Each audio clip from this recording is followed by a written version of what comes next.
Assalamualaikum warahmatullahi wabarakatuh. Bismillahirrahmanirrahim.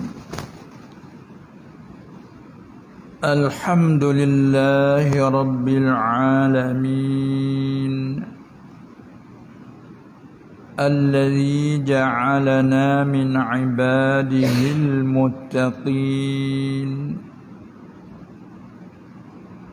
والصلاة والسلام على أشرف الأنبياء والمرسلين سيدنا ومولانا محمد المبعوث رحمة للعالمين وعلى آله وأصحابه أجمعين والتابعين لهم بإحسان إلى يوم الدين رب اشرح لي صدري ويسر لي أمري واحلل عقدة من لساني يفقه قولي سبحانك لا علم لنا إلا ما علمتنا إنك أنت العليم الحكيم ولا حول ولا قوة إلا بالله العلي العظيم. Yang dihormati dan dimuliai Tuan Imam Masjid. Nama masjid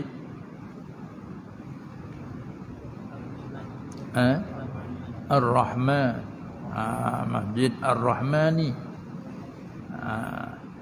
Dan kepada semua ahli jawatan kuasa masjid dan semua para hadirin daripada guru-guru, ustaz-ustaz dan semua yang hadir dan hadirin dan hadirat yang rebut peluang keamasan untuk ambil bahagian ilmu pengetahuan yang berkaitan dengan agama, sama ada usulnya ataupun fara'nya. Dalam soalan yang telah dibentangkan tadi, lebih dahulu kita mengucapkan alhamdulillah, syukur kita kehadrat Allah Subhanahu wa taala dengan limpah kurnianya memberi sihat wal afiah, dan utama di antaranya lain selamat dalam perjalanan. Jadi sehingga sedikit lewat masa. Baik, walau bagaimana sekalipun, syukur kita kehadrat Allah Subhanahu wa taala dapat kita bertemu, bersua dan kita berimpun di rumah yang mulia ini, rumah Allah yang mulia, masjid. Kemudian setelah kita dengar soal-soalan yang dibentangkan tadi, ada hubungan dengan masalah usul agama dan juga fara'nya, iaitu hak sakut paut dengan usul dalam soalan yang kedua, iaitu minta pencerah ataupun penjelasan tentang nafi dan isbat. Nafi dan isbat. Perkataan nafi dengan makna perkataan yang menunjuk atas ketiadaan. Isbat iaitu perkataan yang menunjuk atas menetapkan yang dikecuali daripada hak yang dinafikan. Contohnya dalam ucapan harian kita, la ilaha illallah. Itu nafi isbat. La dia panggil haraf nafi, lalu diterjemahkan la tiada ataupun tiada ada. Ilaha itu panggil yang dinafikan, yang dihukumkan dengan kata tidak ada. Tidak ada Tuhan yang disembah dengan sebenar, tidak ada. kita nafikan. Selepas tu isbat, illa kecuali ataupun melain. Kita campur dengan kan, melainkan ataupun yang katalah selain. Dia juga tu illa kecuali ataupun melainkan ataupun selain daripada Allah. Maka nafi betul kita kata la, tidak ada. Yang dinafi ilaha, tidak ada Tuhan. Maksudnya Tuhan yang disembah dengan sebenar tu, kita hukumnya tidak ada. Tuhan yang disembah dengan sebenar, hukumnya tidak ada. Hanya kecuali malaikat, hanya Allah jua. Allah sahajalah dihukumkan dengan subut, ada, sungguh.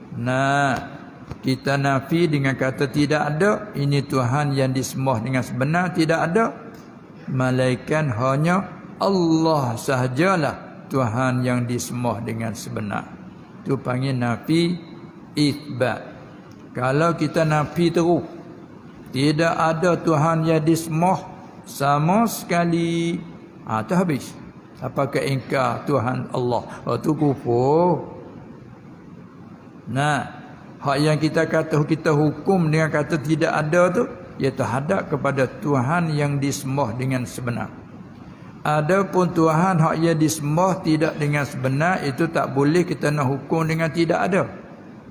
Contohnya orang yang sembah matahari, di sisi mereka panggil Tuhan, kerana kalimah Tuhan hak yang diterjemah daripada ilah itu dengan makna yang disembah. Orang yang sembah api, api panggil Tuhan yang disembah. Orang yang sembah matahari, matahari panggil Tuhan dengan mana yang disembah.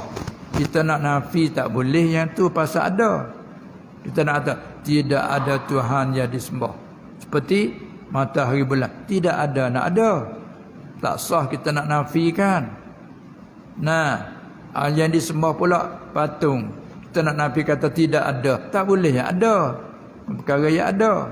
Iaitu hak kata tidak ada tu, kita hukum di atas Tuhan hak yang disembah dengan sebenar tu tidak ada. Umumkan dulu dia panggil. Tetapi iktikad kita tidak memasukkan Allah di dalam kata tidak ada tu. Umum dia panggil segi lafaz. Seperti kita banding contoh nafi isbat. Kalau misal tak masalah fiqh, kita sebagai suami, kita orang lelaki yang punya isteri, terbitlah kalimah suami. Suami, kalau kita mengaji fiqh dalam mazhab Syafi'i sebagaimana kita maklum, kita sebagai suami yang merdeka bukan sahaya, dimiliki 3 talak. Milik bagi suami 3 talak, 3 kali cerai. Bila cerai 3, habislah miliknya. Cerai 1 masih lagi 2, cerai 2 masih lagi 1. Bila suami itu orang yang merdeka, sama ada isteri yang sahaya ataupun lain. Kalau si suami, lelaki yang jadi suami itu dia adalah sahaya. Zaman dulu banyak, sekarang tidak ada sahaya. Hukum masih ada. Kalau katalah ia tu sahaya, dia hanya milik 2 tolak saja, walaupun isteri perempuan yang merdeka. Yang milik 2 aja. Bila dia tolak kali yang kedua habis. Baik, tepat nak bicara kita apa munasabahnya, nak contoh pergi ke situ, masalah cerai. Maka kita orang suami bila nak cerai isteri, dia kata aku tolak akan kau. Dia hadap pada isteri dia. Aku tolak akan kau 3 kali, 3 tolak. Itu orang panggil umum. Kalau diam takat tu, pakai habis 3 tolak. Tapi dia tidak kata sekadar itu. Aku tolak akan kau ataupun aku tolak akan isteri aku 3 tolak. Kecuali 2. Ataupun melainkan 2. Hukum jatuh berapa? Jatuh berapa? Jatuh hanya satu saja. Si suami kata pada isteri, aku tolak akan kau 3 tolak. Habis kata. Kalau diam setakat tu, habis 3 tolak dengan sekaligus. Tapi tak, aku tolak akan engkau 3 tolak kecuali ataupun malaikat 2. Arti mula kita umumkan 3 tapi kita mengkecuali isbat. Nah, mana kita apa? Hak tadi apa isbat patut kecuali pada isbat jadi nafi. Kalau kecuali daripada nafi jadi isbat. Nah, hak ni hak tadi la ilaha kita nafikan. Tuhan yang disembah dengan sebenar tu tidak ada kecuali Allah. Arti Allah je yang ada. Nah, tu nafi isbat. Hak ni isbat kepada nafi yang maknanya kita. Bila kita istisna mengkecuali daripada isbat, nah, maka jadi nafi. Bermakna seolah-olah kita kata aku tolaklah engkau 3 tolak, malaikat 2 tolak aku tak tolak. Bermakna kata kita mengeluarkan daripada 3, kita mengeluarkan 2. Apa kita panggil? Cabut 2. Tolak 2, kita panggil tolak dah. Tinggal 1. Nanti dia panggil, maksud dia bab istisna. Itu dia panggil illa. Begitulah kita hukum secara umum. Tidak ada Tuhan. Bukan semata-mata Tuhan. Tidak ada Tuhan yang disembah dengan sebenar. Tidak ada. Jadi kalau diam setakat tu orang tanya Allah Ta'ala apa tak ada? Tak ada. Tu kufur. Aku tolak akan dikau 3 tolak. Diam kat tu. Habislah 3. Bila mai malaikat. Bila saat ni kita hukum kata tidak ada Tuhan yang disembah dengan sebenar. Malaikat Allah tu panggil isbat.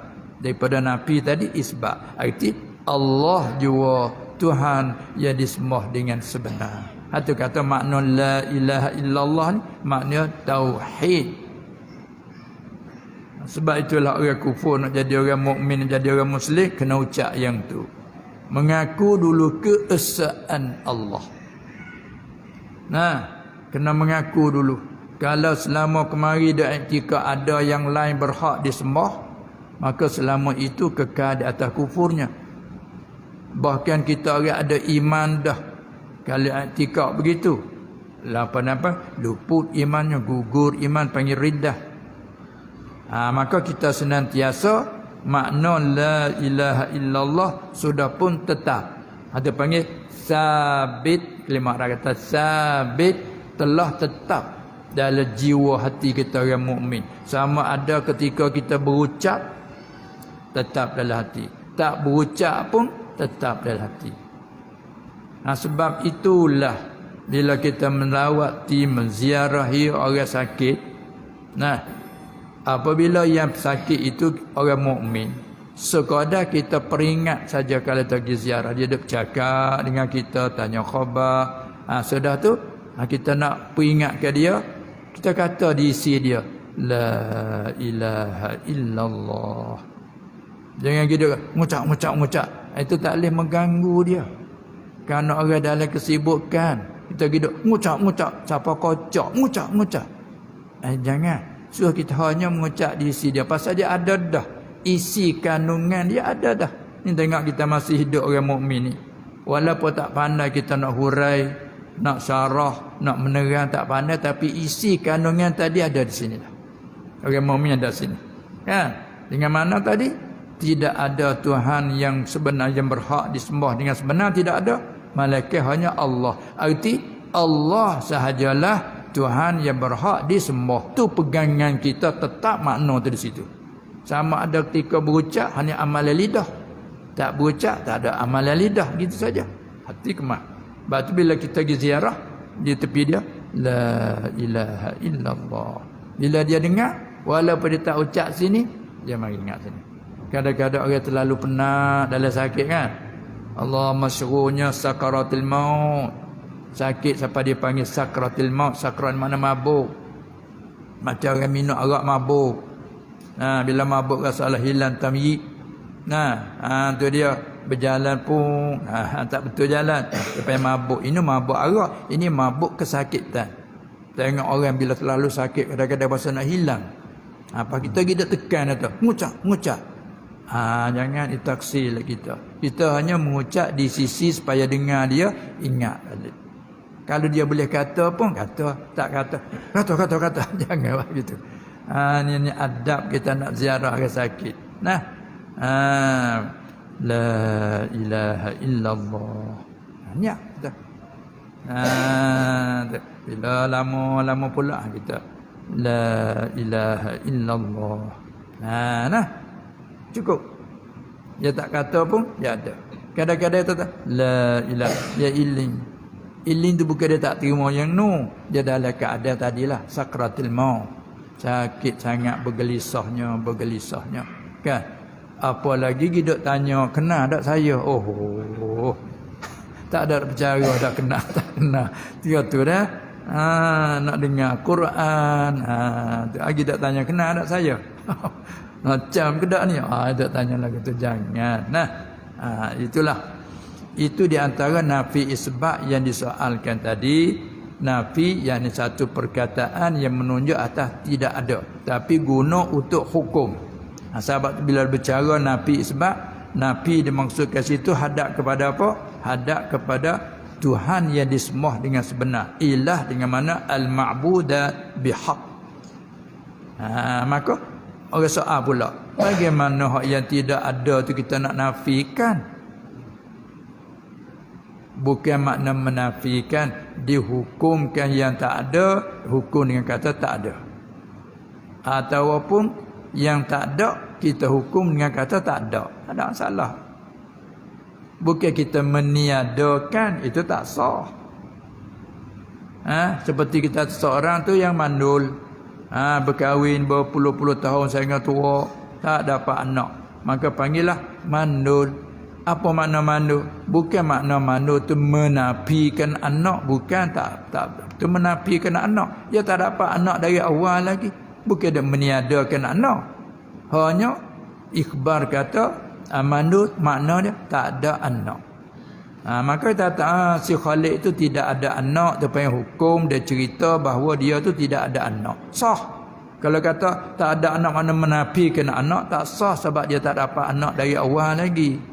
Itulah maksud kata nafi, mana dihukumkan dengan tidak ada. Itu nafi. Lepas tu kalau kita itlaq begitu, kita kecuali apa tak ada dalil. Walau pegangan kita sudah siap dah. Cuma illallah qarinah kata kita pegang hanya Allah. Sebab tu setengah-setengah orang maqam arif billah, bila dia berzikir dia guna Allah. Dia tanya apa tak kata la ilaha illallah. Dia kata aku bimbang takut aku mati tak ada sebut Allah. La ilaha mati tak ada sebut Allah. Lalunya Allah. Tu. Tu orang makom dia tu tinggi sebab dia zikir Allah. Bapa tak kata la ilaha illallah, takut la ilaha tak ada sebut Allah mati situ. Maka dia rindu dia kepada sebut Allah. Tapi orang tak faham, enti kata tak boleh biar ke dia lah tu, dia tak sampai makam tu. Dia tak mahal medan tu, dia katalah tu tak mahal dia tu. Tu di antara zikir Allah. Baik, kita buat soal bina di atas tadi. Apa kata? Apakah hukumnya kalau seorang itu dia nak mengucap tapi tak sempat kata Allah macam tadi? Mengucap la ilaha mati. Apa nak hukum tu? Dia hukum. Dia kata tak ada tu. Bukan. Ini bagi lapar. Tapi napah tercabut sebelum sebut illallah. Tak ada pegangnya Allah Tuhan. Bandingkan supaya makan roti lah. Makan roti mamah telannya terak lagi tak ada telan. Mati. Apa nak kata? Ini bukan rezeki dia ni. Rezeki dia sebanyak tu dia ada telan. Kalau tak ada telan bukan rezeki dia. Jangan dia kata dia ni mati di atas kufur sebab dia kata la ilaha, dia mati. Arti tidak ada Tuhan.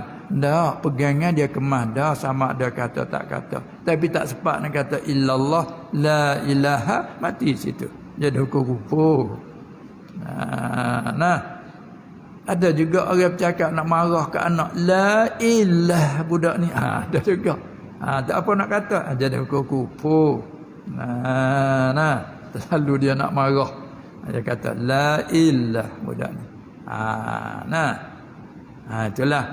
Baik. Lepas tu kita pergi kepada hubungkan dengan hak fiqh apa tak ni? Masalah kurban. Seorang itu dia ada niat nak kurban. Kemudian tak sempat. Secara ansur. Nah, pada asalnya ditutupkan, disunatkan kurban tu bagi orang yang ada kemampuan. Kan? Lepas tu dia ada khilaf banyak pula tu masalahnya, yang khilaf tu khilaf lah. Maka kita nak bina di atas soalan saja, iaitu apabila kita tu niat nak kurban, niat di hati azam nak kurban tahun depan. Maksudnya kerana kita maklum amal kurban, sembelihan dalam bentuk kurban dia masa terhad. Kan? Daripada hari nahar, iaitu hari raya, hari 10 hari Zulhijjah, masuk waktunya hingga kepada hari yang akhir hari tasyrik. Bermaknanya mazhab kita Syafi'i masa berkurban 4 hari. Ada juga khilaf kata setengah 2 hari tasyrik campur dengan hari nahar. Hari 3 hari masa kurban. Katakanlah raya hari Isnin, Isnin, Selasa, Arba', Rabu. Itu je. Tapi mazhab kita boleh sehari lagi 4 hari. Ada pula mengatakan kurban itu hanya hari raya sahaja. Jadi hari raya tu ittifaq lah kata kurban. Lepas pada tu tak ada khilaf. Walau bagaimanapun khilaf sebagai kita ambil tahu, tapi mazhab kita ada bawa 4 hari masa kurban. Bulan tertentu kan. Lalu tu bila habis masa dia, habis lama kurban. Maka azam kita nak berkurban tahun hadapan, masa hadapan. Kemudian untuk kita nak menyempurnakan situ, lalu kita taruh secara simpan, secara asur-asur kan. Simpan sikit-sikit, tak sempat mati. Tepat nak soalnya apa tadi? Tepat soalnya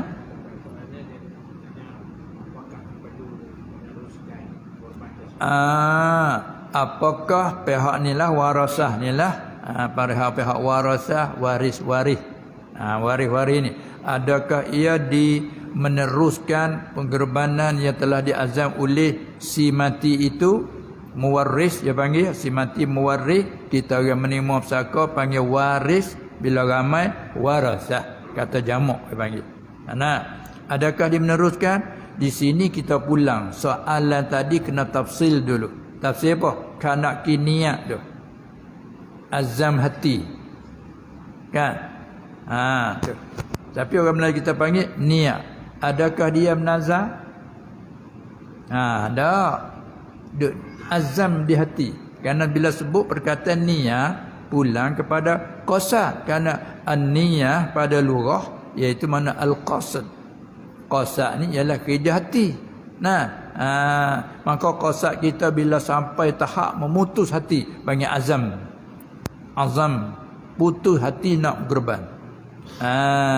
Tapi tak ada salah satu lafaz nazar tak. Kalau dia nazar, tu orang panggil menyempurnakan nazar dia. Ataupun dia ada wasiat. Dia ada wasiat, dia pesan, dia kata kalau aku mati, kamu berkurbankan untuk aku. Satu bahagian ataupun seekor kambing dan sebagainya. Maka tu masalah bab wasiat, bab pesan. Maka wasiat kembali kepada jika sekiranya wasiat dia itu tidak melebihi pada 1/10, 1/3 daripada harta, maka wasiat dia itu lulus. Sah wasiat lagi lulus. Adapun kalau dia wasiat dia tidak ada harta lain melainkan yang mengatu saja, maka ini terserah kepada apa dia waris, nak ijazah nak benar atau tidak. Seperti seorang tu dia ada peninggalan dia kambing beberapa ekor, ataupun dia pelihara lembu katakanlah, maka dia wasiat kalau aku mati mengorbankan aku masalah. Maka lembu dia banyak ekor lagi selain pada tu, maka wasiat dia ketika dia segar, wasiat dia lulus, tidak terhenti di atas ijazah waris. Teruskan tunai sebagai tunai wasiat dia panggil. Adapun dia dah azam saja, kadang dia cerita tak mesti ditunaikan. Bahkan kalau dia nazar secara ain, nazar muayyan bagi Allah disebut nazar lillahi alayya, dia panggil sirah iltizam. Bagi Allah atasku bahawa aku nak gerbankan lembu ini. Dia ta'ayyankan lembu ini. Kalau kambing pun kambing ini. Bagi Allah atasku bahawa aku nak gerbankan kambing ini. Dia panggil nazar muayyan. Kerana totak di atas kambing ini. Kemudian kambing ini tak boleh nak jual, nak apa tak boleh. Nanti tunggu masa. Sampai masa kena sembelih. Walaupun lembu dan kambing yang dia ta'ayyan itu berlaku kecacatan. Melanggar di kereta motor ataupun sebagainya, kecok, cacat pun wajib sembelih semata lah. Nah, kemudian katakanlah hak dia ta'yin kata bagi Allah takku bahawa aku nak gerbang kami ini ataupun lembu ini, kebetulan berlaku kemalangan mati, tak ada wajib ganti lain. Nah, lain pada masalah macam ni, dia nazar mula-mula dengan cara tidak ta'yin. Bagi Allah atasku bahawa aku nak gerbangkan seekor lembu. Tak ada tentu lagi lembu seekor mana-mana. Tu. Dia itlak dulu. Bagi Allah atasku bahawa aku nak gerbang tahun ini seekor lembu ataupun seekor kambing. Sudah tu dia pun pilih tengok seekor mana lembu dia banyak ekor ni. Cari-cari seekor ni lah. Baru dia ta'yin lepas pada jenazah. Yang tu fardu takdir. Kalau nyegi mati seekor dia ta'yin tu, kena ganti lain. Mati yang tu tak ada siapa masa anggar kena menentu yang lain. Nah, mati pula menentu yang kedua. Kena cari pula seekor lain ganti. Tu beza dengan hak kita ta'yin dari awal lagi. Tu punya. Adapun masalah taat tadi tak mesti di atas waris tu kerana tak ada maksud dalam bab wasiat. Tak mesti meneruskan. Baik, kalau kita sebagai waris nak juga kepada amal untuk ayah kita. Kita bergerban untuk kita, hanya kita menjadikan pahala tu bagi ayah kita. Timbullah soal, bagaimanakah kita orang yang masih hidup nak bergerban untuk orang dah mati? Syarat tidak digalakkan kerana orang mati sudah habis hukum taklif. Sunat bagi dia pun dah selesai. Iza mata ibnu Adam in qata'a amaluhu, bukan? Amal pun masa kita dah hidup ginilah. Apabila mati putus. Kemudian kita orang hidup ni ingat pada jasa dia, kita sebagai waris boleh terima harta pusaka daripada dia banyak, pasal nak syukur nikmat, lalu kita nak gerban untuk dia. Niat betul, inilah gerban ayahku. Bukan begitu. Ini gerban aku. Kata ya Allah, jadikan pahala gerbanku ni bagi ayahku, ibu aku. Malaikat dia wasiat. Tu panggil tunai wasiat tadi. Jadi kena tafsir situlah dulu. Kalau ada nak tanya lagi pun bolehlah sambung tak masalah saat ni. Kalau tidak kita teruskan soalan dulu.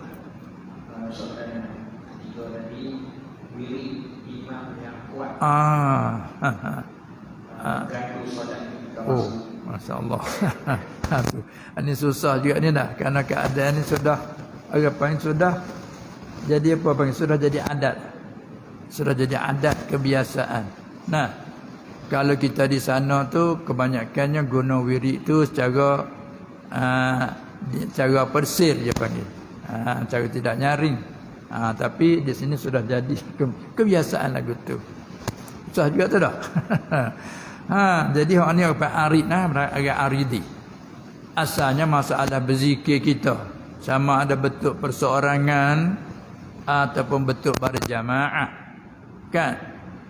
Maka afdal tu tiap-tiap ada afdal. Masing-masingnya zikir secara khafi, dia panggil zikir khafi, itu ada kelebihannya. Zikir secara jahar, secara nyaring, ada kelebihannya.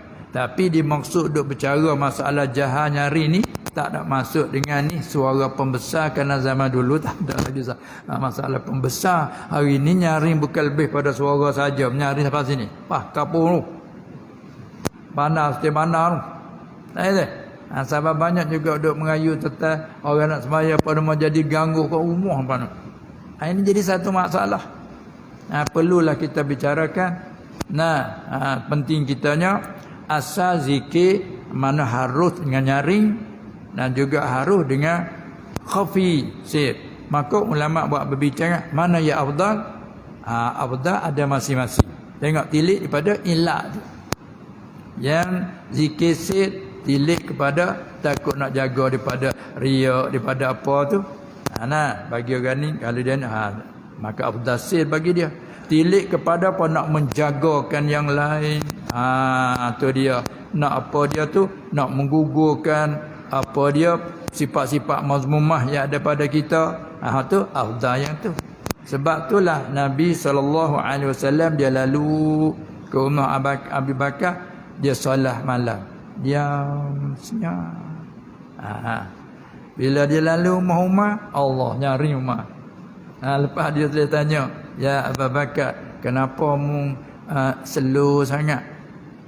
Mana perlahan sangat? Sahabat dia kata, jawab tanah, moga saya nak menajatkan Allah Subhanahu Wa Taala. Allah ya amat mendengar, nanti nyari ano. Jalan juga alasan dia. Seru Allah. Macam kita kata dia bercakap sama kita begini, tak nak tidur derah sangat dengar dah. Kita yang tak tuli ni, maka kita menajat dengan Allah. Dia kata aku menajat dengan Allah saja. Maka aku suka cara sir. Bagus. Umar mu macam mana mu nyari? Aku nak hambak syaitan. Tu Umar. Tu dia. Tengok kita zikir lagi pula syaitan ganggu kita bila kata la ilaha illallah. Tu. Syaitan pun tak berani masuk tu. Ini semua ni dia bercakap belum tilik pada aridi. Belum tilik pada aridi. Bila tilik pada aridi, macam tamu tanya tadi, dia pergi kepada tashwish, mengganggu. Ganggu panggil aridi marilah tu.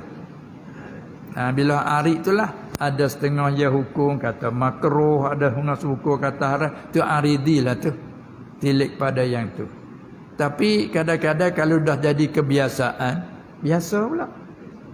Biasa pula. Yang lain pada bahasa jarang-jarang sekali. Budik derah dah. Tu ganggu sungguh. Tapi kadang jadi kebiasaan tiap-tiap waktu begitu, apa yang dah jadi biasa. Lain beza tu. Lain beza. Supaya kita pergi cakap derah. Kita tak terkejut lah. Dia tu biasa masa dia bercakap suara dia tu nyari. Lain tu kan. Cuba kita tak biasa cakap ni, terkejutlah kita. Itulah bandingnya begitulah lebih kurangnya apa dia benar aridi. Kita ambil contoh dalam sembahyang tu sendiri, ni masalah wirid di luar sembahyang. Kalau kita kata dalam sembahyang tu sendiri, ataupun kita duk wirid baca Quran. Kalau ada orang duk tidur, kita kena ra'i dia. Kalau kita duk seorang, kita baca nyaring nak derah macam mana tak ada gangguan. Tapi ada orang tidur, kita mesti slow. Kerana ganggu dia duk tidur. Walaupun dia tu rupa tidur, kita rupa dak baca Quran. Ataupun ada orang masuk sembahyang, walaupun kita dak baca Quran dulu lagi, kita dak baca Quran, Yasin dan sebagainya, baca nyaring, orang masuk dalam masjid, Allahu Akbar sembahyang tahiyatul masjid. Kita kena slow. Jangan kata aku dulu, dia baru mari. Jangan gitu. Aku duduk dulu, dia mari. Patut ada pula sudah dia tidur. Macam aku nak tidur, aku nak baca. Jangan. Hawa dia tidur, kita menyaring. Jangan. Haram, mengganggu, menyakiti. Macam mana kata amal dalam satu-satu amal, pada awal amalan itu sunat. Tapi kena jaga pula aridi dia mari. Tengok kita mengaji dalam solat, dalam sembahyang kita. Kita jadi makmum, sunat, sir. Bila kita baca nyari hukumnya makruh. Apa makruh sana kaya pula? Selama tidak tashwish. Makruh tu selama tidak mengganggukan orang lain. Kalau mengganggukan orang lain, dibawa pada haram aridi. Maknanya mesti atau kita kena ajar jadi perlahan-lahan. Gitu sungguh cuba kita di semaya di tepi baca nyari. tak terganggu Fatihah kita. Nah, sama makmum. Ini Maliki Yaumiddin. Iyyaka na'budu wa iyyaka nasta'in. Ya kita ni orang panggil terganggu hak kita. Kalau dah baca Fatihah kita dah jadi dah ulang balik. Kita pergi ihdinas siratal dah jadi Maliki Yaumiddin. Iyyaka na'budu kita pun Maliki Yaumiddin. Tak gitu ke? Sudah. Begitu juga baca tahiyat. Kita pergi ke asyhadu an la jadi at-tahiyyat. Assalamualaikum. Kita ni hundur klik jadi assalamualaikum klik kita pun. Itu panggil taswish nama. Maka kita mestilah ajar supaya kita nak hukum syarak pada asalnya sunat sir. Sir ni sekadar ayyusmi'a nafsahu. Bacaan kita tu sunat bahawa memperdengar akan diri sendiri. Bila kita melajak pada dengar orang lain, makruh tu tahap pertama. Bila mengganggu, tu naik tabah. Tu kita ajar-ajar gitulah dah. Maka begitu juga dalam wirid, kalau masuk dalam tempat kita sini boleh dikatakan begitulah. Sudah jadi kebiasaan begitulah. Semoga-moganya orang dah bila biasa, dia rasa sepak. Gitulah tu. Tapi pada asal hukum tu lagu tu. Pada asal hukum bila mengganggukan tu itulah sampai aridi bagi. Tu dia. Sebab itu masa hidup mengaji kat mana guru-guru kita mana sana dah ajar birik koho perlahan, dah ajar perlahan. Itu dia. Baik. Soalan yang keempat, ganggu mutakhir ini ataupun kebelakangan ini banyak amalan-amalan baik yang dilakukan oleh kita iaitu ahli sunnah wal jamaah diganggu oleh fahaman-fahaman lain. Bagaimanakah cara kita hendak menangani masalah tersebut? Nak menahan, nak menangani. Menangani ni apa arti pada lugah asal?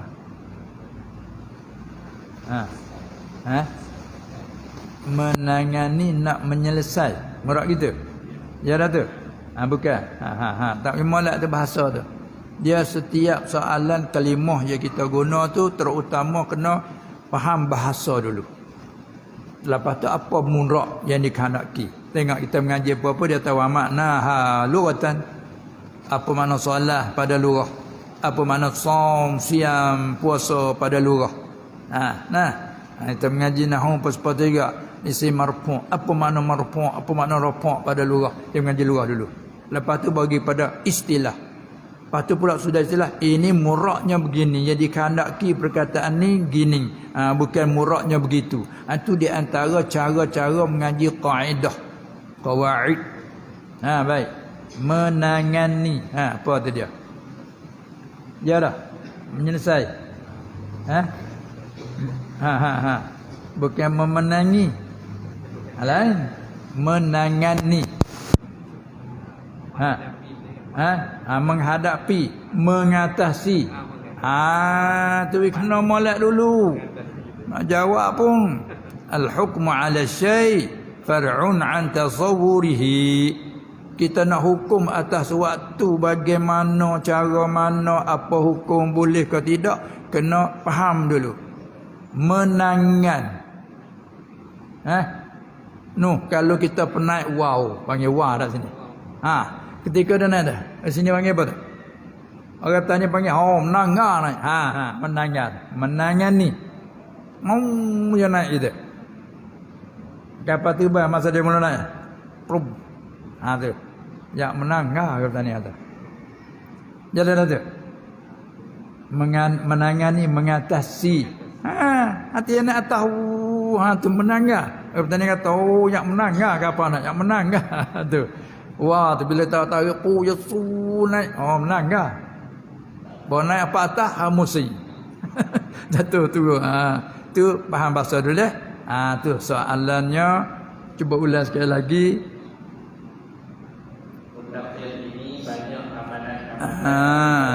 Di masa yang terakhir apa di zaman kita ini, banyak sangat amalan kerja-kerja.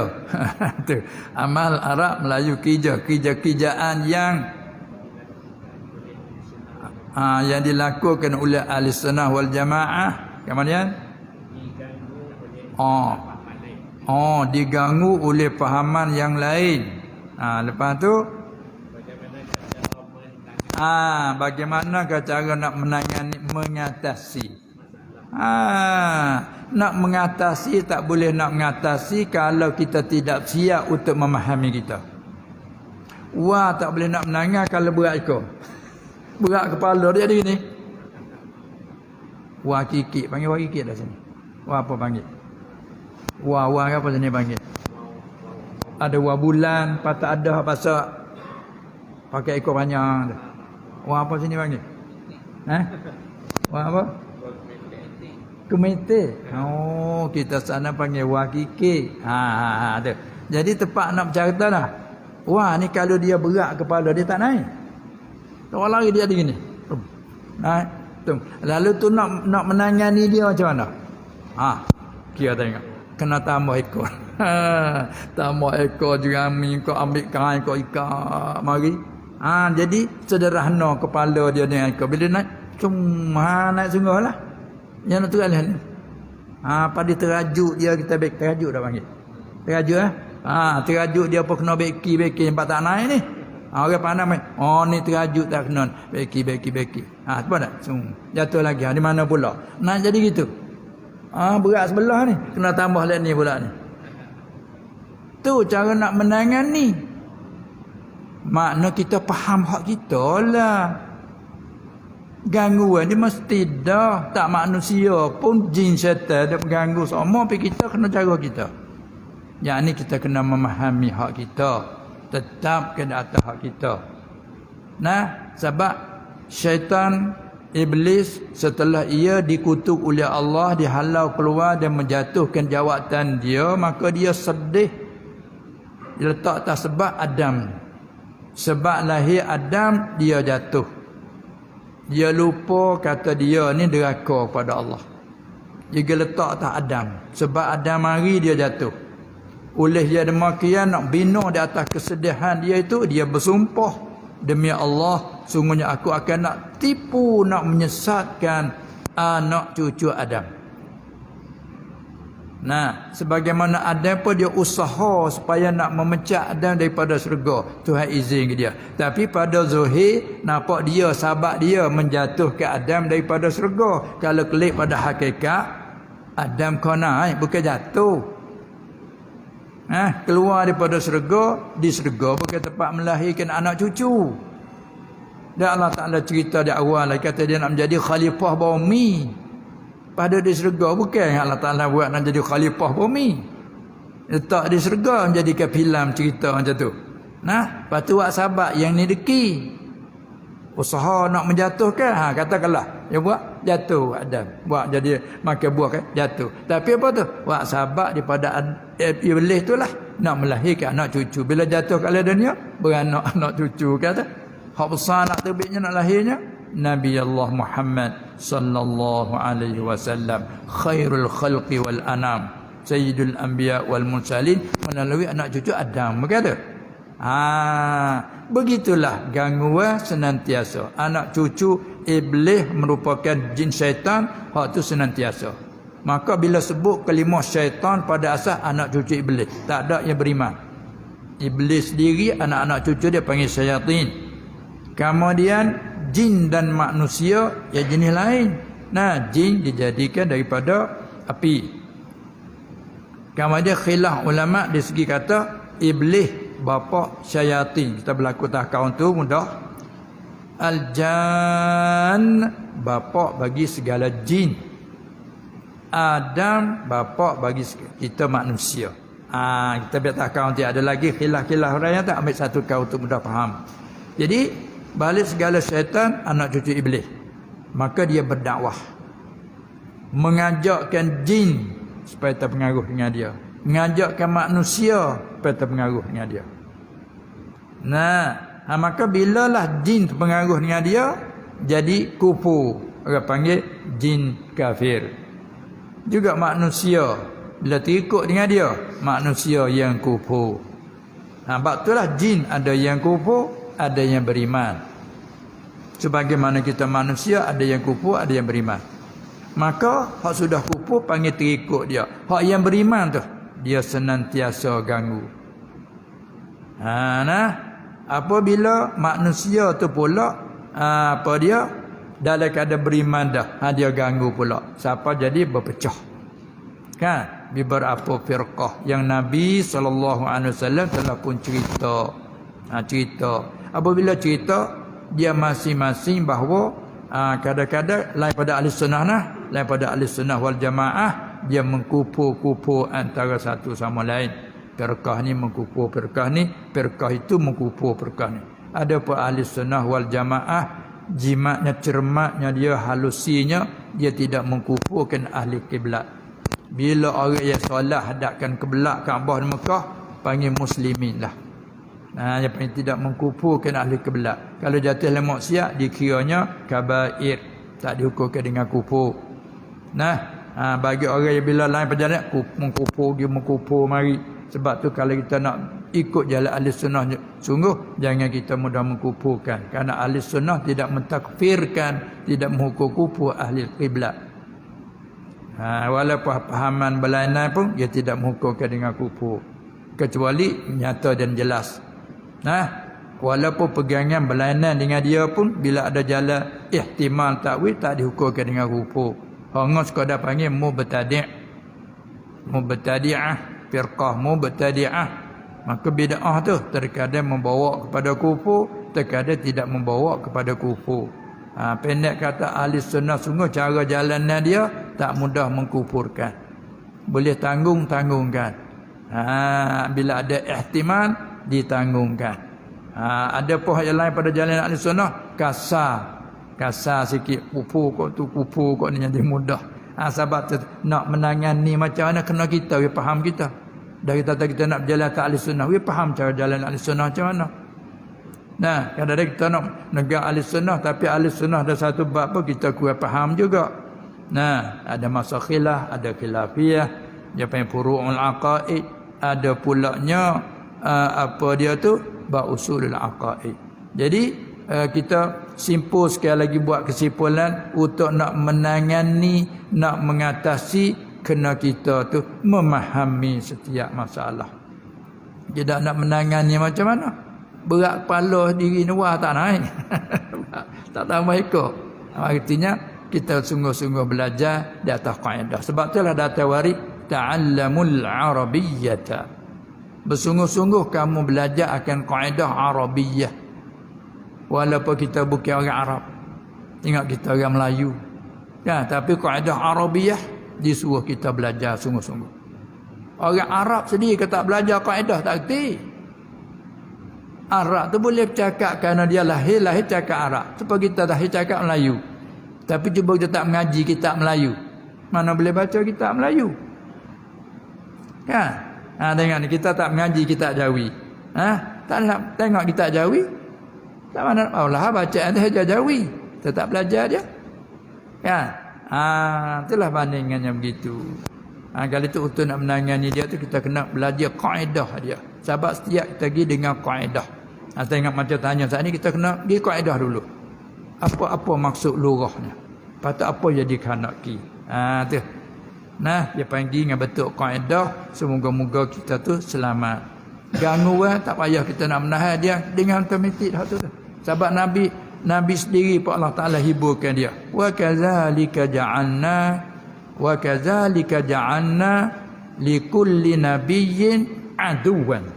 Tu pas kita bukan nabi. Muhammad, dan seperti demikianlah ada musuh menentangmu, ada apa-apa maki celamu, macam-macam halanganmu tu, hak tu dah jadi biasa. Dia kata wa kadzalika, dan seperti demikian itulah musuhmu duk menentangmu, duk apa halanganmu tu, itu seperti begitulah.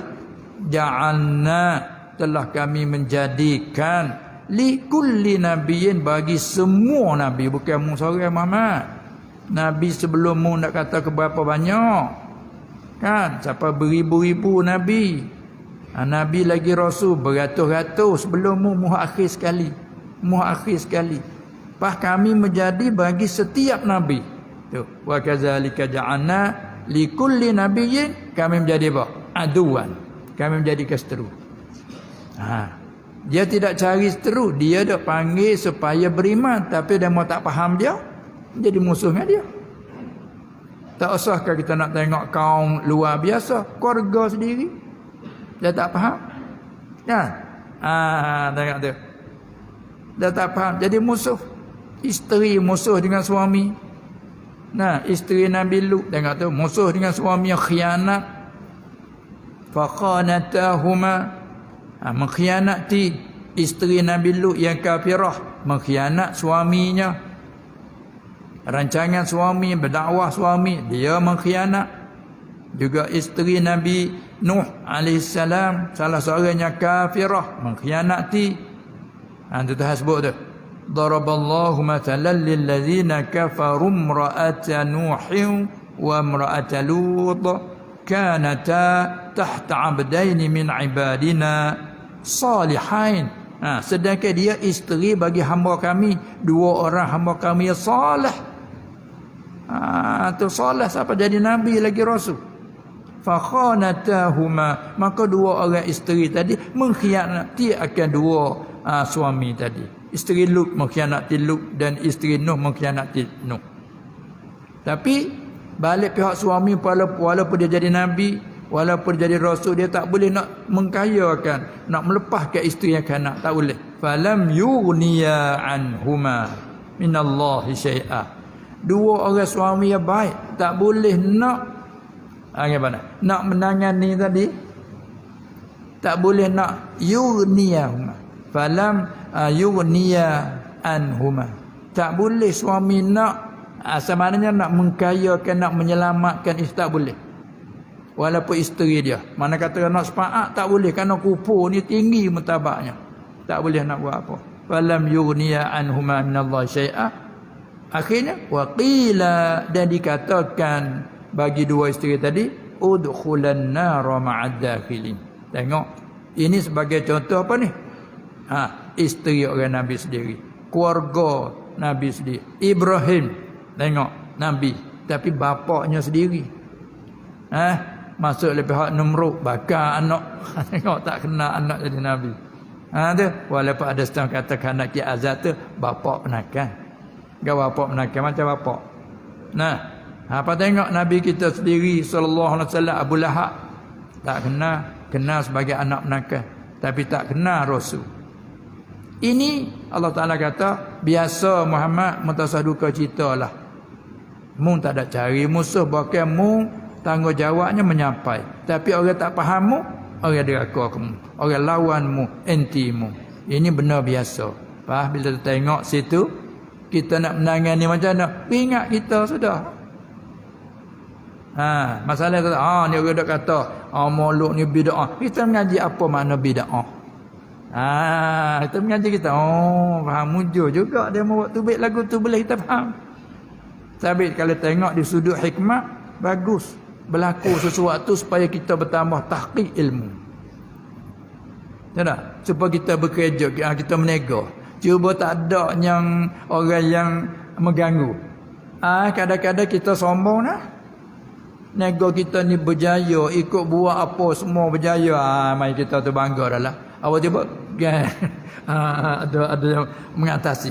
Kita kena cari jalan macam mana. Ini semua apa yang kata amalan kita.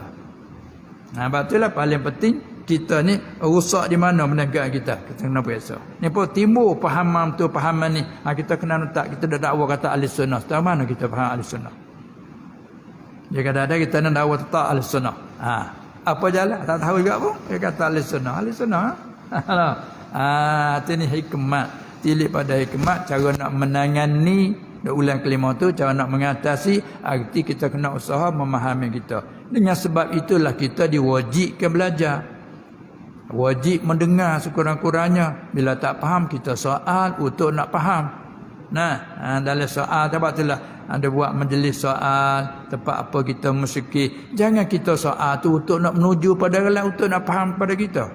Ataupun orang timur musyrik kerana timur jauh-jauh untuk nak faham. Ni sebab itulah bagi kita dah selalu dah royak, kita tak suka menyerang, kita suka hanya menerang. Sebab tu apa yang kata bid'ah, ya okey bid'ah. Apa bahagian bid'ah? Apa makna pada lurah? Apa makna pada syarak? Hadis yang kata bid'ah, tanggungnya apa? Hadis ni tanggung di mana? Tu menerang gitu. Supaya kata yang kata pun betul juga. Kemungkinan hak kata dia faham secara tu je. Hak lagi dia pun tak faham. Dia dengar ada baru-baru ni bila dia cakap bid'ah. Mari seorang tu dia kata, Allah, terima kasih tu. Saya dah mengaji cara hadis tadi. Dia cari hadis cara bid'ah dah mengaji. Tapi bila dengan guru dah hurai, oh terima kasih, baru faham, tidak tak faham. Kata mudah hukum orang juga kali. Ini ada satu orang tu, Allah, dia menangis. Dia kata dulu saya tak pernah kata Allahumma salli ala sayyidina Muhammad. Di akhir-akhir ni bila nak selawat gitu baik dengan sendiri dia tu. Tak ada nak kata sayyidina. Bila selawat Allahumma salli ala sayyidina Muhammad. Bila nak selawat Allahumma salli ala sayyidina Muhammad. Jadi tu baik dengan sendiri kata dia. Dulu tak pernah kata. Baik, kita tanya dia lah, kamu dari mana? Dia jawablah situ-situ. Takut dulu muduk iktirak duk kritik orang buku sayyidina tak apa. Dia tu baik mata. Kata kalau siapa tangan ni tak payah cara hadis, tak payah dia Quran lah. Mulut musyrik dah tu baik dia. Arti mu ni taliyah sayyid ni rupa-rupanya. Saya tanya sungguh dia taliyah sayyid. Kamu taliyah sayyid, mudah marah ke sayyid. Itulah di antara dia faham. Itulah paling penting begitu. Bila tak faham kita tanya tujuan nak faham. Jangan kita tanya nak tuju pada satu pihak. Tanya nak tuju lagu tak erti sama kita. Tak suci kita. Apa niat kita tu. Ialah kita nak faham bila timbul macam ni, kita nak faham apa dia. Itu dia. Bila kita faham, nyata kata yang kata ni pun betul juga bagi dia. Jalan dia berjalan tu jalan juga, tapi dia pergi jalan ni saja. Jalan ni dia tak tahu pun ataupun dia tak buka, tu masalah dia lah. Itulah sebab tu paling pentingnya kita nak tanya dalam bentuk keterangan. Lepas tu boleh lagi sambung lagi soalan. Soalan yang ke-5. Rakan saya telah berlanjur hamil. Soalan yang perempuan. Tu rupanya. Ni kita kena gini panggil, dia panggil dia tanya dalam bentuk kinayah ni. Bukan betul, dia panggil bukan betul sorah dak ni. Rakan ke taman sana ni? Rakan. Rakan saya telah terlanjur, orang petani panggil telajak. Bolehkah dia menikahi lelaki yang dia terlanjur itu ketika dia hamil? Iya. Dan soalan yang kedua, bolehkah anak yang bakal dilahirkan itu dibin atau dibintikan kepada lelaki yang dia nikahi? Iya. Baik, kita ambil yang pertama dulu. Ia dimaksudkan kata rakan saya. Dia tanya betul lah. Maknanya mudah-mudahan kata seorang wanita yang menjadi rakan dia tu, kawan dia, sayang rapik dia, kata ni panggil telajur. Kata ni kata telajak. Ada orang panggil pelacur. Kinayah daripada kata duduk dengan tak cara kahwin, secara haram lah, duduk secara haram sampai membawa kepada mengandungi, mengandung, hamil, hamil, bunting, mengandung, sampai mengandung dengan tak itu. Lepas tu soalnya apakah hukum harus yang boleh atau tidak, sah atau tidak, nak berkahwin dengan si lelaki yang telah dilakukan itu. Tu soalan situ dulu di sini salah satu daripada masalah khilafiyah di antara mazhab-mazhab ulama. Di sini mazhab kita tu luah hukumnya. Kita mazhab Syafi'i. Kita mengaji bab rukun nikah. Rukun ni bila kata nak berkahwin, nak bernikah, rukun ialah lelaki dan perempuan panggil zaujah dan wali, saksi dan ada ijab dan qabul. Itu rukun dia. Maka tiap-tiap satu rukun dia ada syaratnya. Kita nak bercakap syarat bagi perempuan. Zaujah. Perempuan yang nak boleh jadi isteri, nak sah kahwin, syarat dia perempuan itu kena sunyi daripada iddah.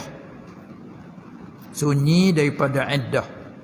Nah, kemudian perempuan yang tersebut tadi, walaupun masa dia tu mengandung, tapi mengandung di luar nikah.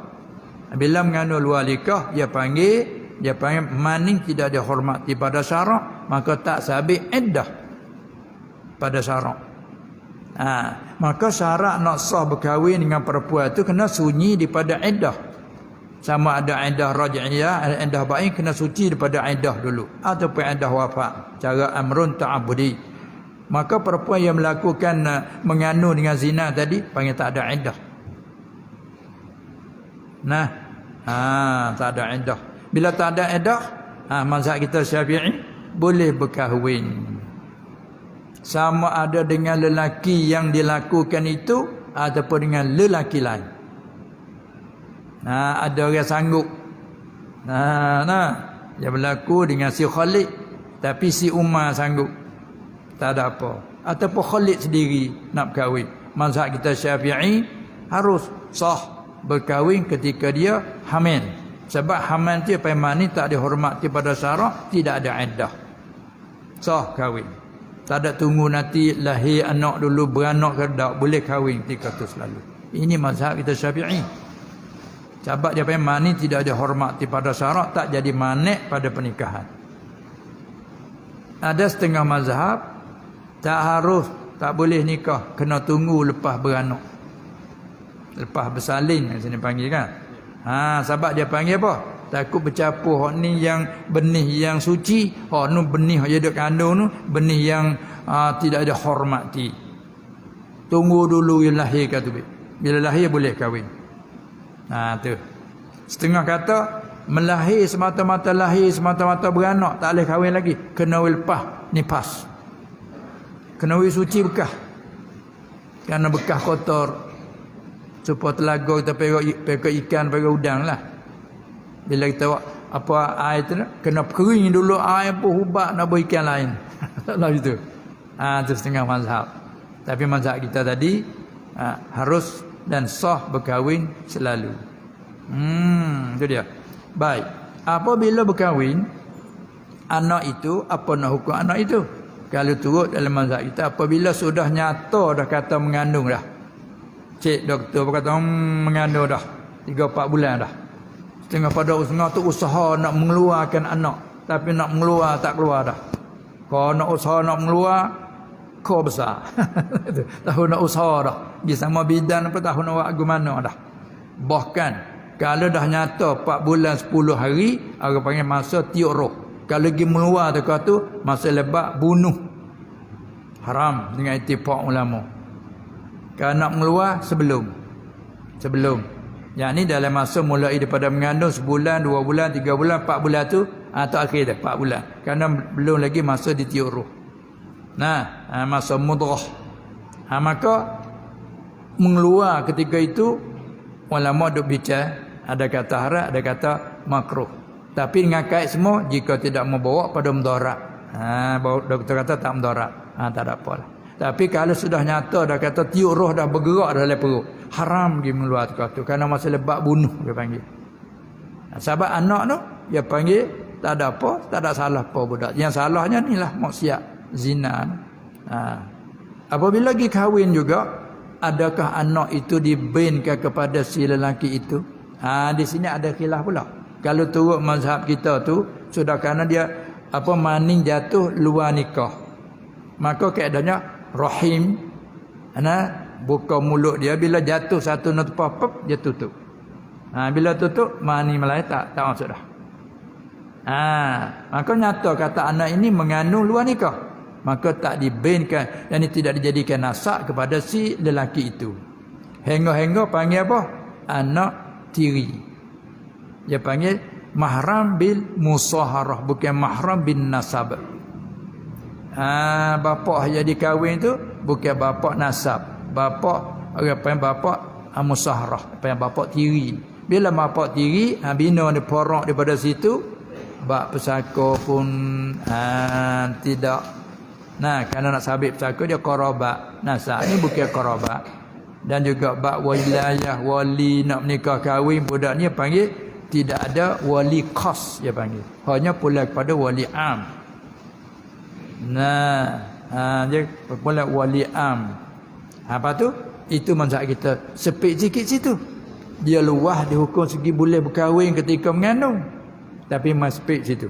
Lepas tu ada pula kaum dalam mazhab Hanafi luah situ mana? Apabila nyata dah kahwin dengan lelaki yang tu, dia mengaku ini adalah anak dia. Maka mazhab Hanafi boleh dibankan kepadanya. Jadi hak tu nampak bagus juga tu. Hak mazhab Hanafi banyak gada aman hak tu. Sebab apa? Di antaranya nak tudung rahsia supaya tak jadi berpanjangan. Kerana cerita terlanjur tadi tu dah lepas lama. Kadang-kadang baik perempuan lelaki dah menyesal dah. Kan? Dulu kurang ada agama. Mengikut nafsu. Bila tu dia menyesal.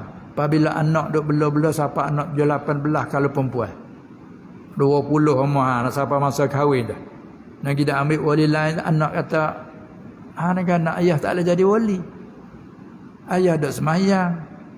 Jemaah tak tinggal. Macam mana nak kahwin dia kena ambil wali lain? Sudah tu buka Rusia. Sedangkan 20 tahun lepas dah. Itu bagus dengan mazhab tu. Maknanya boleh tutup Rusia supaya tak jadi berpanjangan.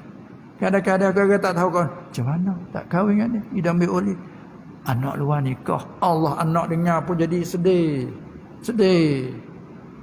Kadang-kadang mati ibu dia. Tu. Jadi lalu itulah ni pada khilaf ulama ni rahmat. Bukan menyusahkan. Rahmat.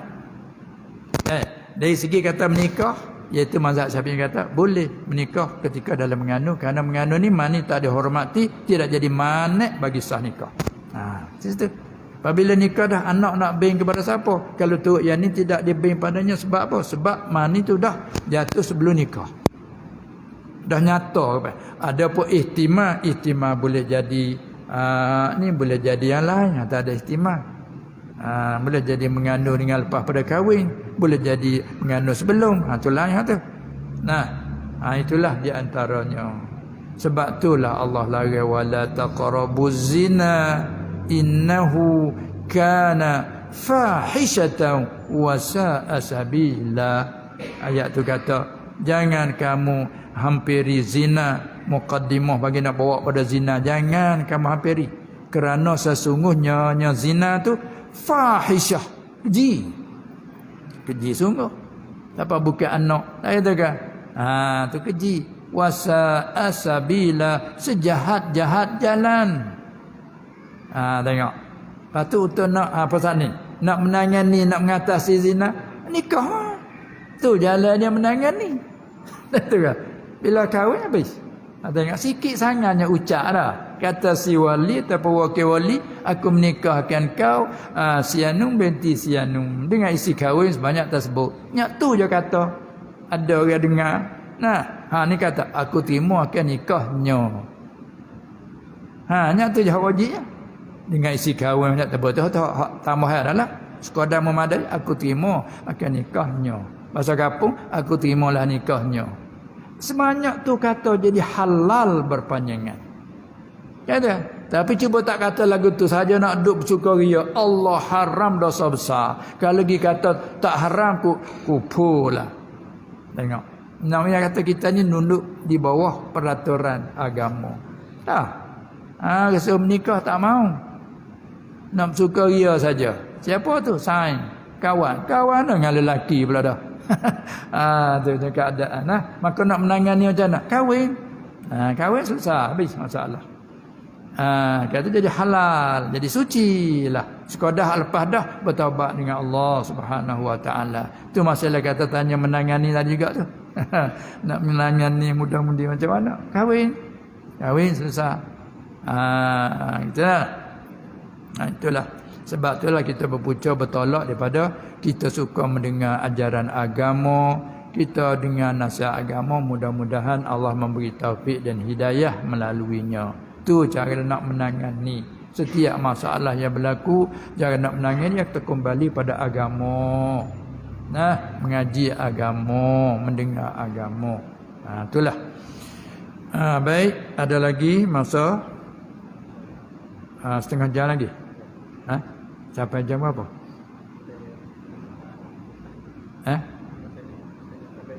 Sampai jam berapa?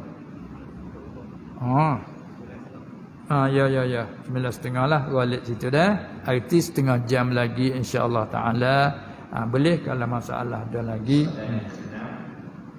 Saya lazim membaca Al-Quran, tetapi tidak pasti sama ada tajwid bacaan saya adalah betul atau tidak. Apakah hukumnya? Susah tu nak hukum tu dah. Baik, tadilah semua soalan tu kembali kepada tadilah. Kita melazimi baca Quran. Melazimi tempat lagu ni nak kata mana kalau Melayu tu. Melazimi tu arak capur tu. Sering. Yakni maknanya selalu baca Quran dah. Tu bahasa kampung. Saya melazimi baca Quran. Saya agak selalu baca Quran. Kadang-kadang dia jadikan wirid lepas solat subuh, semuka dua muka, ataupun selepas isyak selalu membaca Al-Waqi'ah kita hafal, Tabarak dan sebagainya, Yasin dan sebagainya. Tu dia. Kita melazimi baca Quran. Kalau baca sekali-sekala, kata orang petani, orang Kelantan, tak panggil melazimi. Sekali-sekala tu kau baca 3 muka. Pada tu ada, tak panggil melazimi macam tu dah. Tu selalu baca Quran. Tetapi kita baca Quran tu kita tak tahulah betul tak betul itu.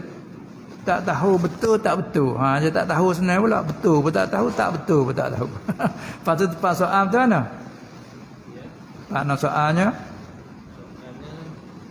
Apakah hukumnya? Tu orang kata apa? Kita suka pada amal tu bagus dah. Orang panggil satu taufik dari Allah Subhanahu Wa Taala. Kalau dulu segan, malas, sekarang kita mari rajin. Tapi masalah kita tak tahu betul tak betul, maka nak menangani dia apa dia? Kembali kepada belajar, guru mengajarkan cara baca tu pula. Sama ada nak belajar tajwid, belajar hukum tajwid, ataupun belajar cara guru tarik terdengar. Dari macam tu. Itulah cara dia kena balik pada situ. Kita amal dengan tak tahu ni, sebab tu dalam syair dia kata wa kullu man bi ghairi ilmi ya'malu. Setiap orang yang selalu beramal tapi dengan tidak ada pengetahuan. Macam saya ni, tak tahu betul tak betul. Aku ni semaya tak tahu lah sah ke tak sah. A'maluhu mardudatun, amalannya ditolak. Apa ditolak? La tuqbalu, tidak diterima. Sebab di antara syarat kena tahu. Tahu itulah kita panggil pandai. Pandai tak semestilah. Tiapa dia tu, kelas-kelas dia tu, maksudnya kena tahu. Jadi kalau tak tahu betul ke salah, tak boleh lah. Maka di sini cara nak mengatasi dia, kena cari guru. Sebab tu innamal ilmu bitta'allum. Sama ada pergi belajar guru yang betul huraian guru, kita baca, guru dengar, ataupun guru tarik kita ikut. Apa tempat tak faham kita tanya, gitu hasil dia maksud kita. Jangan kita buat dengan mata-mata tak belajar, tak boleh. Lagi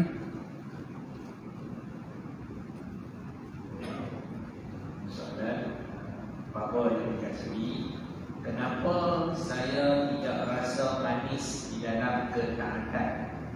Ya. Saya bangun solat tahajud, tapi saya tidak merasai apa-apa melainkan mengantuk.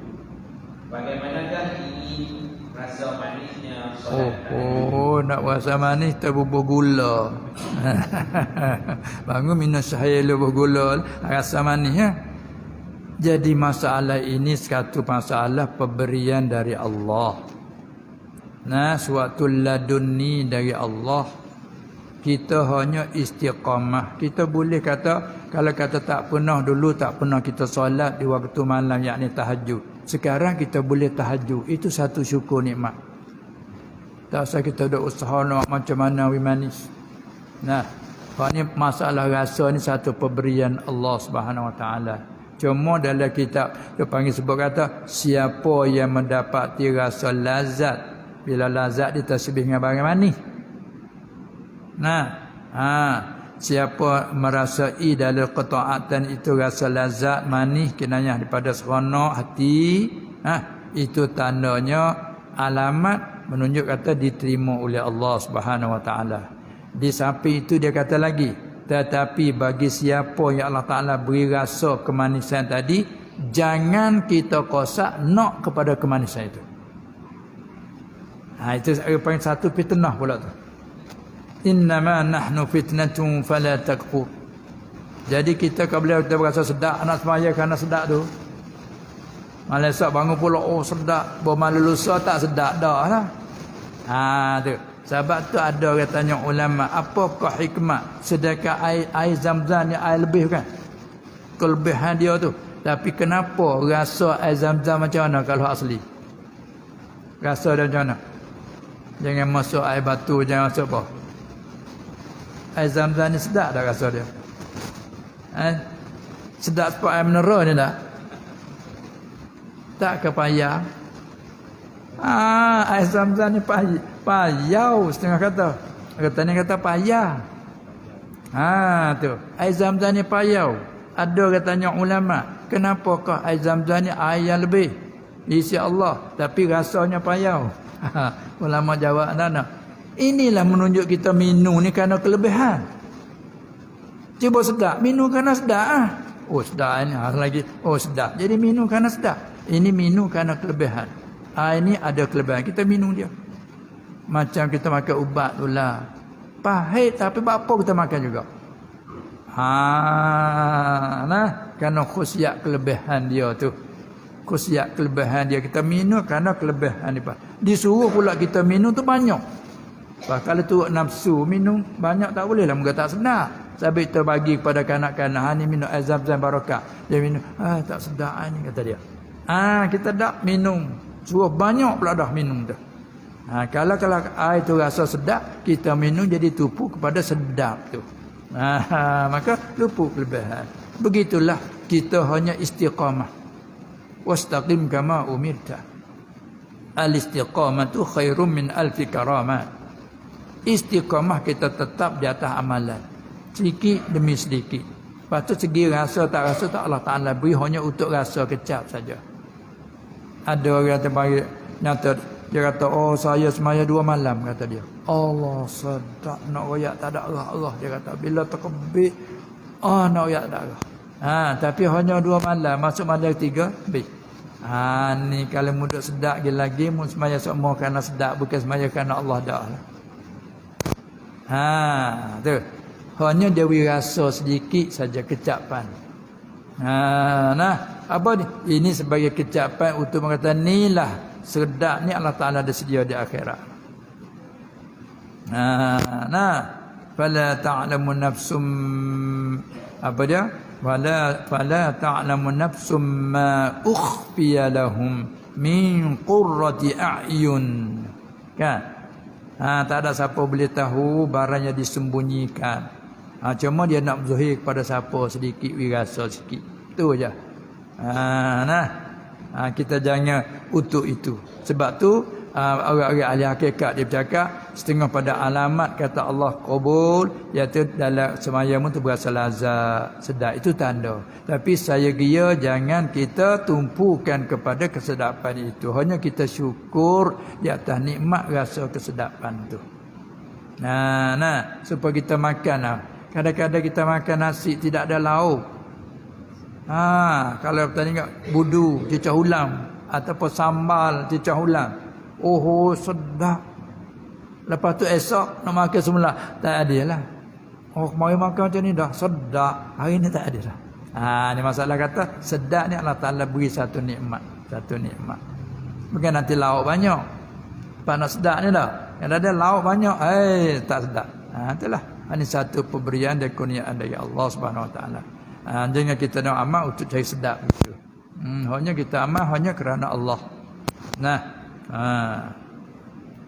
Masa ada lagi 20 minit. Habis dah? Satu lagi boleh. Lepas tu kalau siapa ada nak tanya mulut pun bolehlah bila habis soalan. Ya, boleh. Kalau ada nak tanya mulut selalu, senang.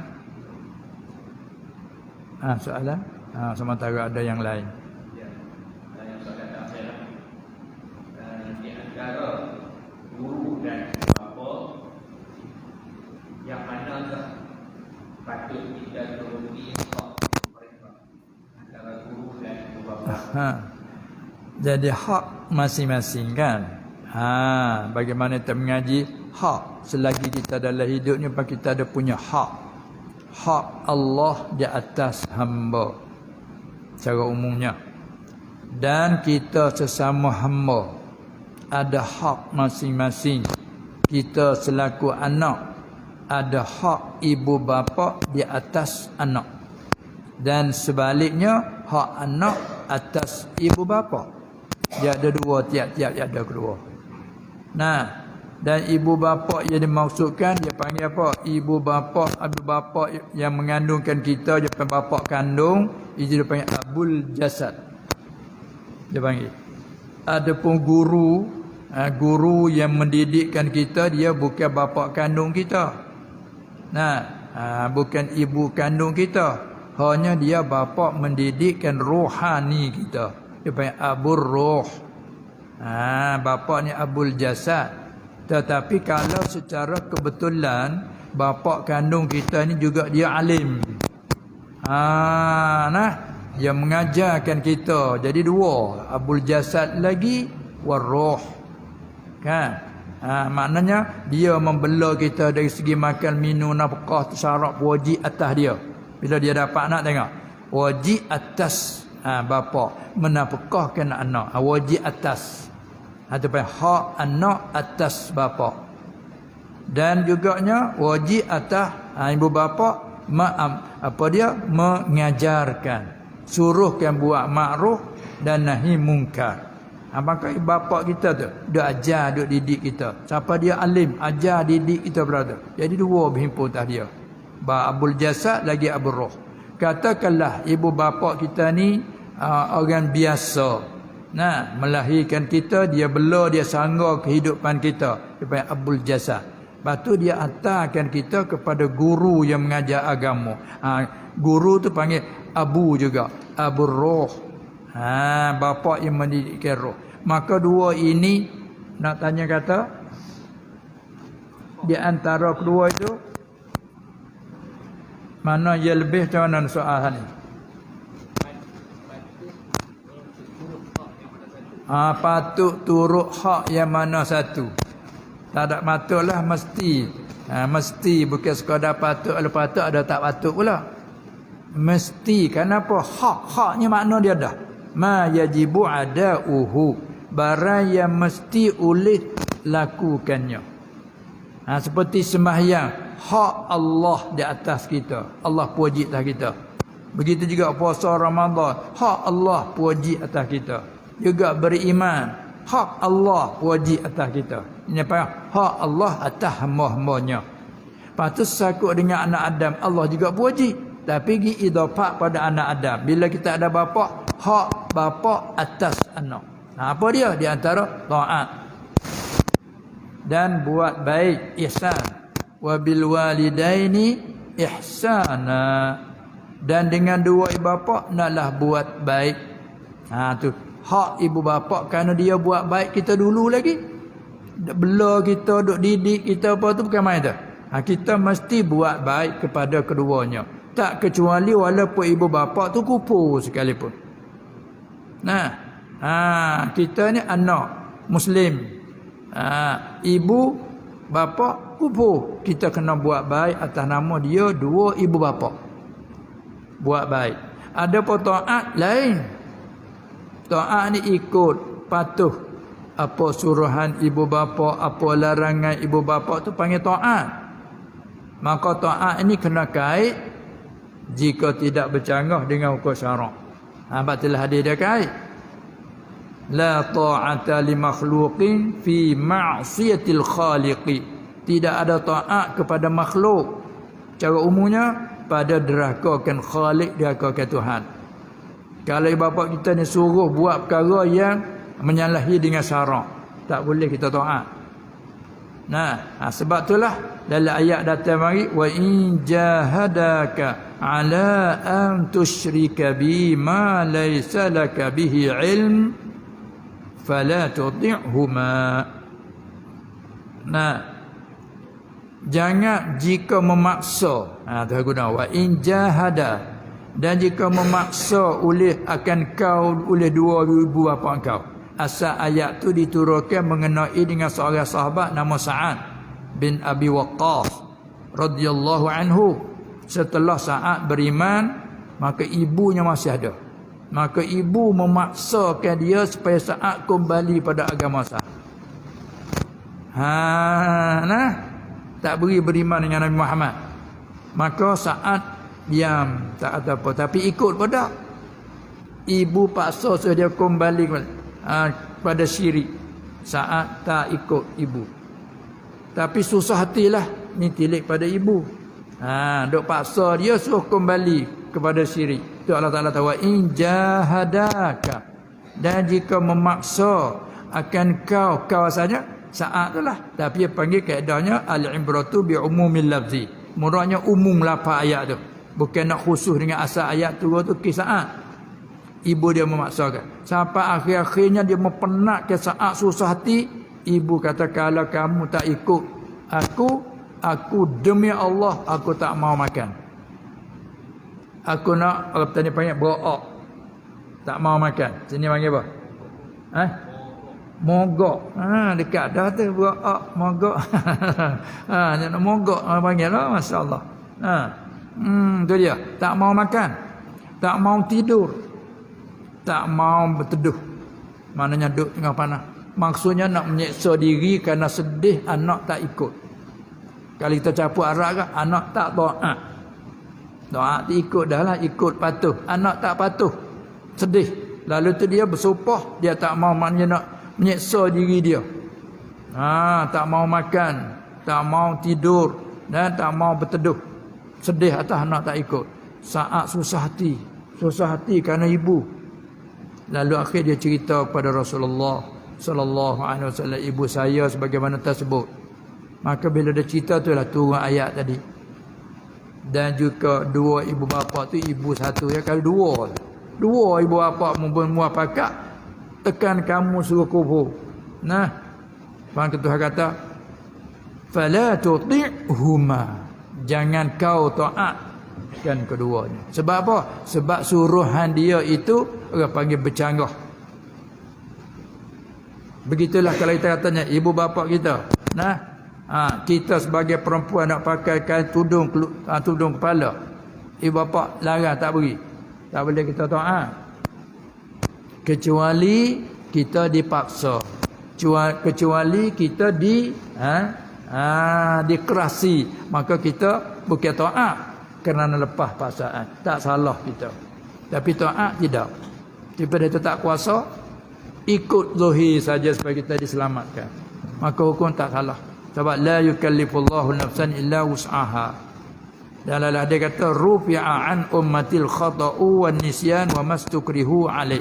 Kalau dipaksa atas kamu perkara yang menanggar agama tapi mu kena paksa, maka tidak salah. Asal hati kita tetap dengan iman.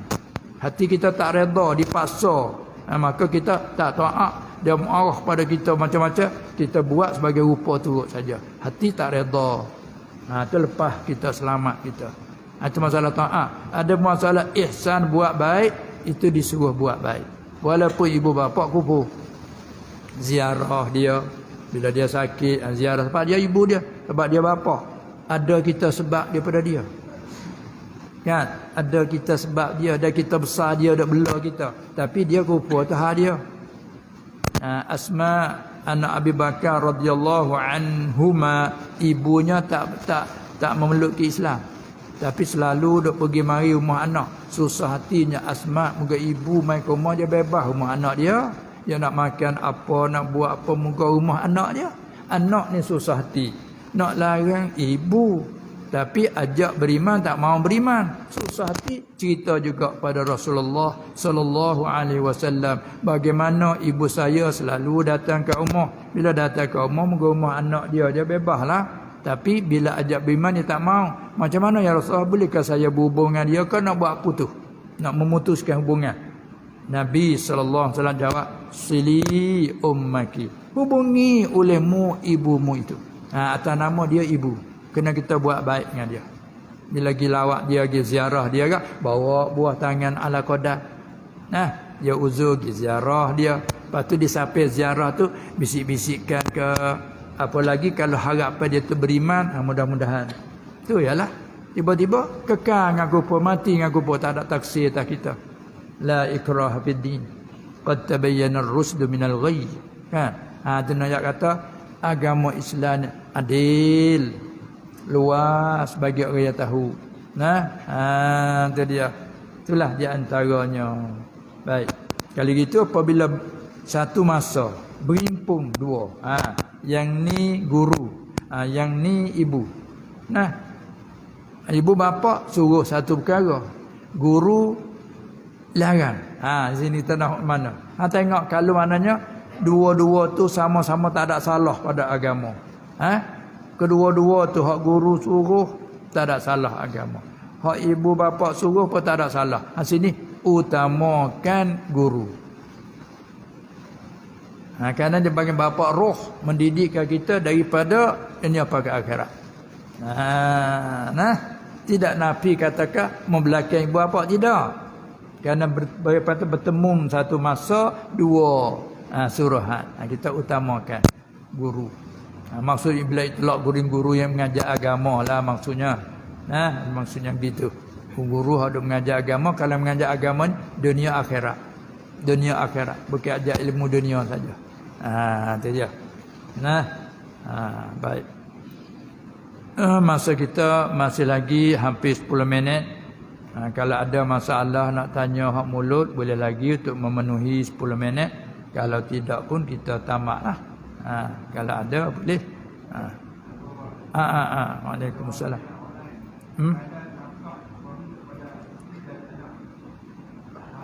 Nafkah ya.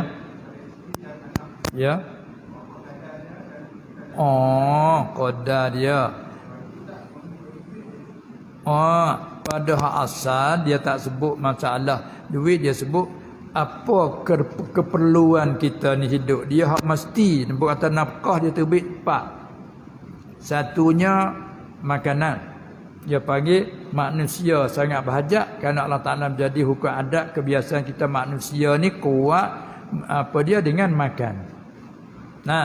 Bila makan naklah satunya makanan. Murad makanan sini makanan yang mengenyang pada ghalib tempatan. Kita sini mengenyang dengan nasi kan? Beras.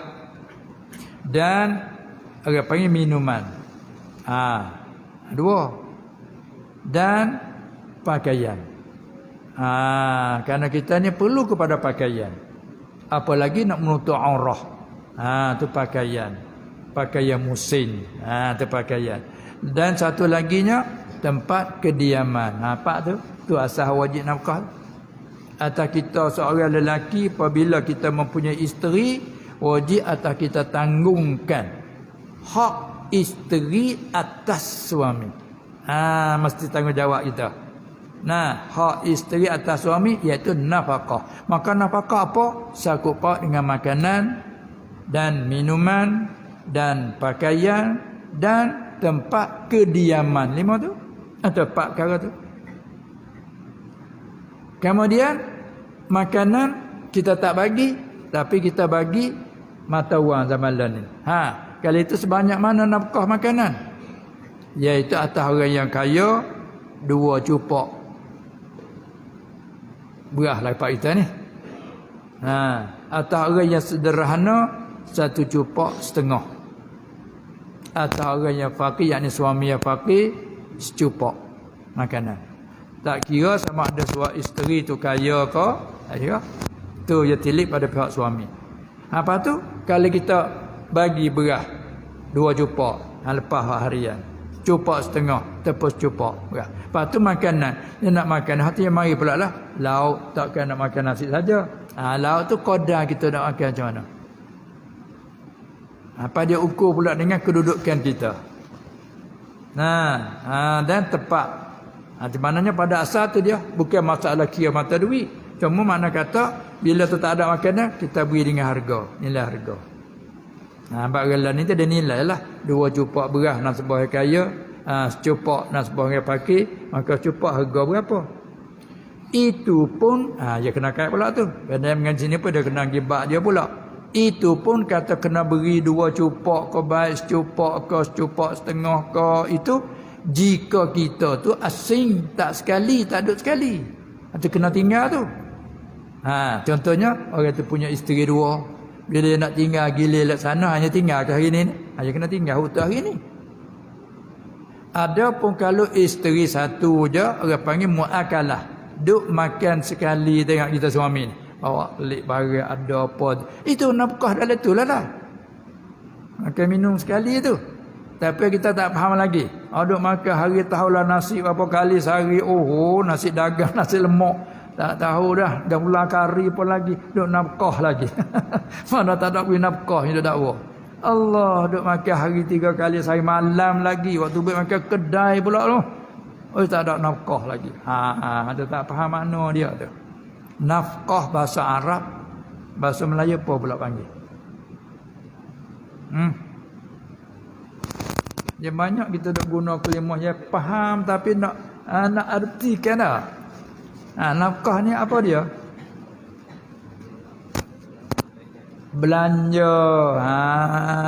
Itu dia perbelanjaan. Berkaitan dengan makanan, kitalah yang belanja. Pakaian, kitalah yang belanja. Lepas tu sekadar tu kita nak bagi lebih lagi, panggil tatawwu'. Apa kata kita semaya zuhur 4 rakaat tu hak wajib. Lepas tambah lagi 2 rakaat tu hak sunat. Ni pun sekadar wajib secupak. Kita bagi lebih pada tu. Itu orang panggil hak sunat. Sukarela. Lepas tu begitulah juga. Lauk ala qadar. Pakaian pun mengikut keadaan musim. Apa tengok ukuran dengan munasabah orang pula. Orang kampung macam ni, orang pandai. Tu makna syarat timbang menimbang. Apa tempat kediaman. Tempat kediaman. Mesti bila kita ada isteri, kena ada tempat kediaman. Maka tempat kediaman tak mesti miliknya sendiri. Sama ada bentuk sewa, tapi yang sesuai dengan keadaan. Itu tanggungjawab kita tu. Semua tu kita berbelanja semua tu. Bila kita tak ada rumah sewa, kita ada sewa. Tak isteri situ. Kita lah ada sewa. Tu mana tanggungjawab kita tu. Belah tu. Hal lebih pada tu masalah sunat. Bila kita duduk sekali dengan dia, duduk makan minum sekali, itulah jadi nafkah cukup dengan tu dah. Bukan kata duduk makan sekali, tu tak kira kena ada suku. Sehari berapa? 1000. Masalah tu tak mesti lah. Dia duduk makan sekali muakalah. Sebab tu dia kait duk cakap kata sebuah cupak 2 cupak tadi tu selama tidak bermakan sekali, duduk sekali. Macam mana tak duduk sekali? Upama gile-gile ataupun kita nak tinggal musafir, nak musafir boleh 1 minggu. Masa kita nak tinggal seminggu, sehari berapa 2 hari. Tinggal ni. Balik tu duduk sekali, duduk makan sekali. Cukup dengan yang tu lah. Kalau kita punya 2 isteri 3 4 ke, kita gilirkan tu, hanya 3 lagi tinggal. Balik dari sini duduk sekali dengan yang ni, tinggal yang tu. Tu ada asalnya begitulah. Pendeknya syarat tak ada jadi berat, ada jadi berat tu nafsu lah. Itulah nafkah belanja kehidupan. Dan juga orang petani panggil satu lagi, panggil sangga. Sini tak cakap lah. Sangga. Tak cakap. Siapa duduk sangga mu? Kalau duduk belajar, siapa duduk sangga mu belajar? Dia panggil sangga. Sini panggil tanggung. Sanggup, tanggung. Tu dah tu. Daripada sanggup, tanggung jadi sanggup. Dari petani. Sebab itulah masalah kata sanggup juga panggil jaga. Jaga. Seperti orang petani dia guna bahasa bila kita nak buat keduri. buatlah apa tempat jamuan, panggil tempat jamuan tak?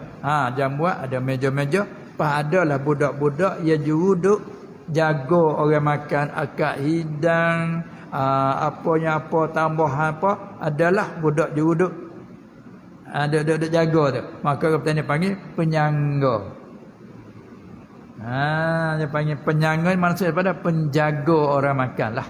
Dia ada jaga. Apa tak ada, dia ambil kita tambah air aja mah. Itu dia. Tapi kalau layan sendiri tak ada lah penjaga. Bopi pakai ambil sendiri lah. Itulah bahasa-bahasa ni perlu kita faham untuk kita nak mengerti satu masalah. Itulah kalimah panggil nafqah. Melayu ialah belanja. Tangga. Dia lah tu. Maka hak isteri atas kitanya ialah nafkah tadi, pak perkara tadi pada asal. Apabila suami jaga cukup situ, sebab tu jadi besar atas isteri deraka tu besar tu. Nampak tu besar tu. Masa nak berkahwin, sama-sama setuju, tapi siapa kena turun belanja? Belanja juga katanya panggil. Isi kahwin tu. Mahar. Atas suami. Ada dengar nanti kahwin. Apa tu? Seolah kata kena beli kereta kat bayar muka. Bayar muka katanya panggil. Bayar muka. Lepas tu dah sore hari-hari ke main tu. Dah tak ada betul-betul deraka. Macam mana dia berkira?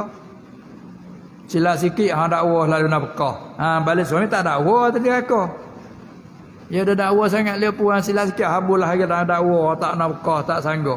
Yang dia deraka dia tak cerita dah. Walah deraka ni besar. Siapa kalau nampak tiap arah berkocok. Bukan main tu. Dan pula amalan-amalan bagi seorang isteri itu digantungkan. Mana nak terima amalan dia tu digantungkan atas redha suami. Kalau dibuat suatu perkara suami tak redha, amalan tergantung. Allah, itu mana kata besar. Sebab itulah perlu kita menasihatilah kita bersama berumah tangga ni kan. Kalau nak turut pergi hak juga sama-sama besarlah.